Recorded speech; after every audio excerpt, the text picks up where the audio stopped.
Anyway, I'm jumping ahead of myself there. James, what did you make? Donald Trump is there. They're all coming to see him. It's a wonderful metaphor, isn't it? Because one of the first events that Donald Trump attends overseas, not yet the president. I mean, the current president was asleep in Africa Yes. at that African Congress meeting. And the vice president currently is just making drunken videos. But Trump's first overseas trip is for the restoration of a magnificent church. It's and perfect. I think the symbolism is quite profound there. Yeah. And of course, Trump is already telling Hamas they need to get their house sorted, get the hostages released, otherwise all hell will be loosed. He'll meet with Zelensky while he's in Paris. So Trump is already behaving not just like the president, but the leader of the free world.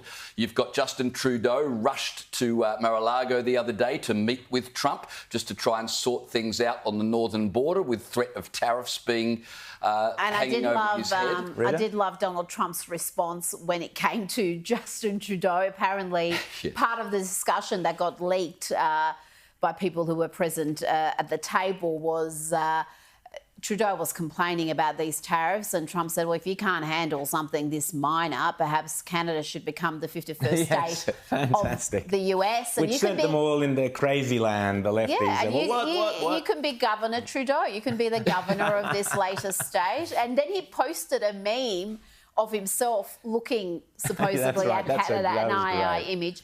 And again, that sent the leftist media into a spin. But you know what? All the hysteria, all the... There it is. What a great shot. That's so good. None of it matters anymore. No one is listening to the hysterical leftist media other than their diminishing little circle of, echo chamber dwellers. The rest of the country, and the election showed that, because the coverage of Trump was overwhelmingly negative. 90% plus of the coverage of Trump was negative, and yet...